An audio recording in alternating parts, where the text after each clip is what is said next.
I'd like to invite our president of Southern New Hampshire University, Lisa Ryerson, to the podium to say a few words.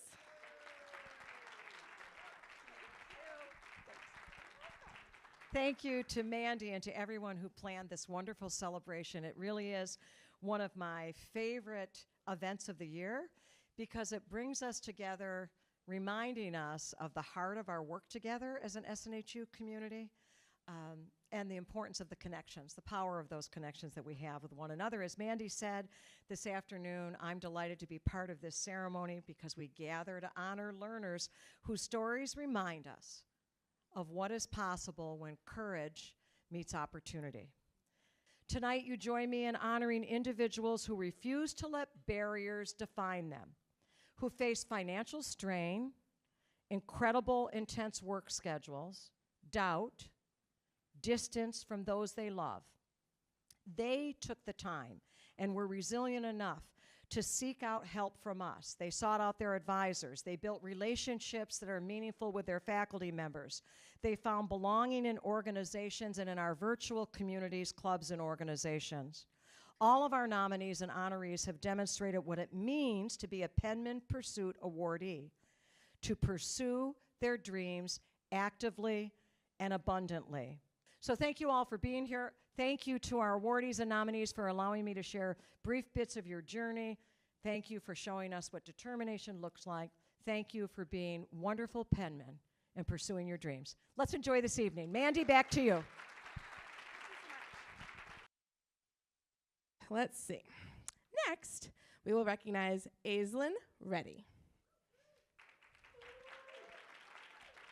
I decided to go to school for the first time in my mid-30s because I had just been through some major life transitions. My mom had battled a rare form of blood cancer. I was her full-time caretaker and I had quit my job bartending. After she passed away, her voice just kept ringing inside of me like, you need to go to school, you need to go to school. Because she had always said that to me. She was like, you are just made for more than shaking martinis. And there's nothing wrong with shaking martinis, but she just knew that I belonged in this helping profession. She herself was, and she just always saw that in me. And I had to listen, and it kept ringing. I didn't even think that I was smart enough to go to college. I barely graduated high school by the skin of my teeth.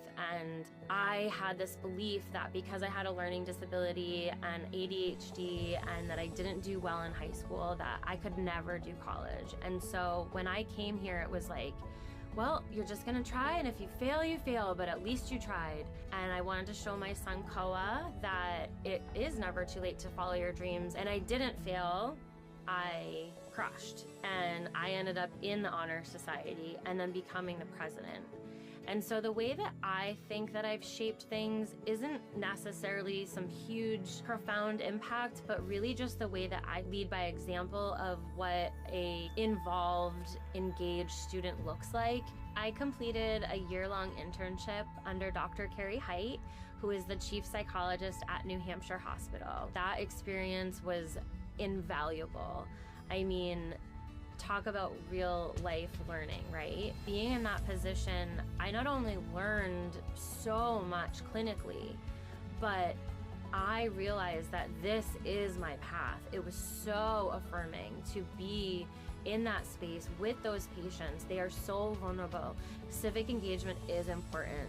By showing up for our vulnerable populations and being of service, it is a profound impact on both the person receiving the service and the person providing the service. I had the opportunity of working at Y-Strive, which is the YMCA's program for kids who've been expelled or suspended from school. They've probably gone through a lot. They're having a hard time at home. Something's going on, and that's why we're seeing these behaviors come out at school, right? I was able to spend time with these kids and just give them attention and be with them, listen to them, and that would give them the faith and belief in themselves to show up for themselves. I also worked in service learning at the Miracle Project, which is a music and theater program for adults with cognitive disabilities. You know, I was a little nervous going into it. I had never worked with adults with cognitive disabilities, and I didn't know what to expect or if they would accept me there was such an unknown, and then I came out of it with just these strong connections, and really it was just connecting with other humans on a human level where everyone could just really truly authentically be themselves, including me. Some of the spaces that I work within are pretty emotionally demanding. For instance, I'm in an acute psychiatric setting. I'm also just working really hard at school and being a mom and all these other things. But what I've realized is that joy matters, and I have been through a lot of adversity myself and dealt with a lot of traumas, and I've come out on the other side of that. And something that is kind of a personal motto, I actually have it tattooed on me if you want to see it. It says, "You have no power over me." This is actually my mom's handwriting, but it is kind of a statement to say that your monsters are just monsters in the dark shadows. They don't get to tell your story. You get to tell your story. And no matter what darkness you've had to overcome, you can choose to bring joy and happiness and sparkle into your life. And I want to spread that message, and I want to just go as far as I can in this world and help as many people as I can. That is really what I think I was put on this earth to do.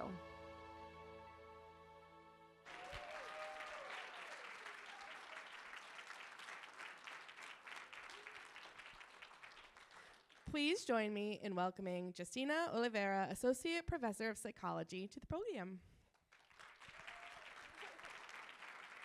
And just make sure to talk directly into the mic. Ooh, okay. Lady, it's your moment. Okay.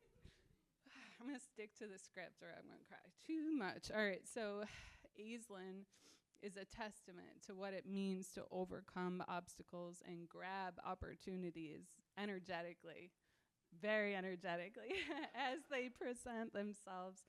As she said, in her mid-30s, Aislinn came back to school to build a career in a field that perfectly aligns to her skills and passions, psychology, while somehow balancing family life with grace. She threw herself into applied learning experiences on campus, such as choosing to select service learning courses where she partnered, like she said, with some amazing local nonprofits. These included Y Strive, the YMCA program that she spoke to the Miracle Project, which is also quite amazing that she described. And she describes that particular experience with the Miracle Project as the most rewarding volunteer experience that she's ever had. There she met wonderful adults with differing cognitive abilities, and as she describes, was able to be, as Aislinn can only say, be a part of a container that was meant for authenticity, fun, and growth.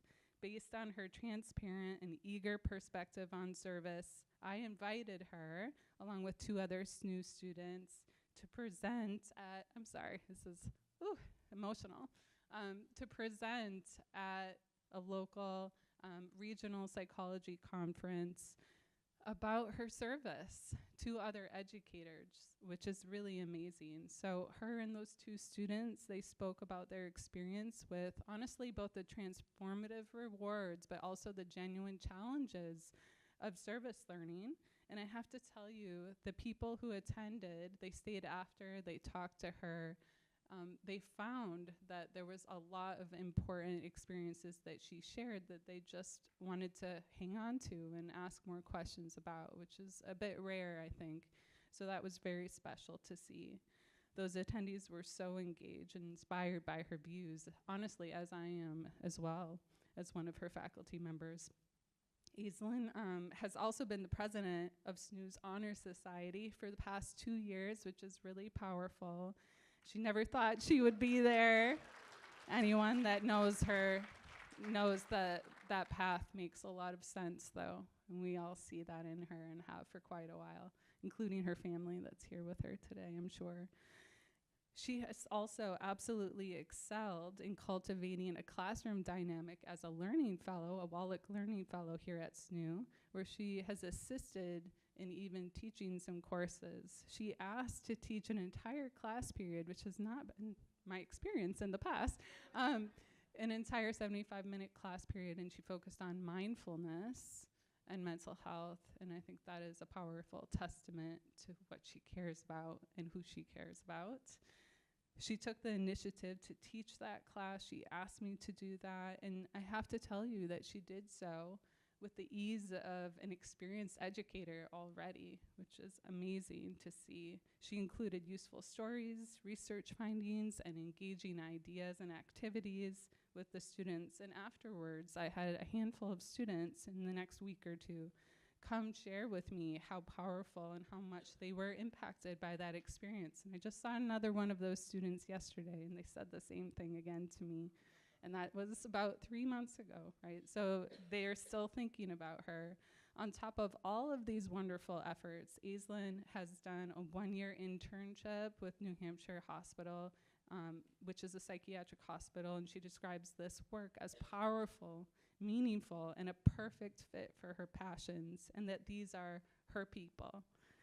Across her internship, her service learning, her learning fellows work, all of these things, such a long list, right?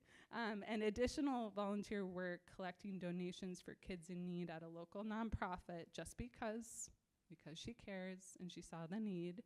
She has consistently offered ethically minded, person-first, inclusive care for everyone I've ever seen her interact with. It's quite amazing. And she does this with energy, light, and so much humor that it just brings everybody up. She's a wonderful mother, right, Koa? A wonderful friend, a wonderful student, teammate, intern, and a truly amazing educator already in her own right. She's also a fan of Rumi, and so I thought I'd only right to end with his quote that suits her so, so well. And it says, "When you do things from your soul, you feel a river moving in you, a joy." Congrats, Aislinn.